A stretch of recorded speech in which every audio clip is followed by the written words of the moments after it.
Hey everybody, this is a quick video in case you have an Electrolux Compact condensing dryer and on the display you're getting an Ex71 error and you're just trying to figure out what this error is and then is there anything that you can actually do to fix it. So first of all, the Ex71 error, what it is that the temperature sensor has failed in your dryer. Or let me put it this way, your dryer thinks that the temperature sensor has failed.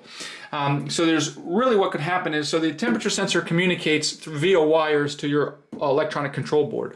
So your temperature sensor could have failed, the wiring could be damaged or disconnected between the electronic control board, or you might have a failure on your electronic control board that is throwing up this error accidentally or erroneously.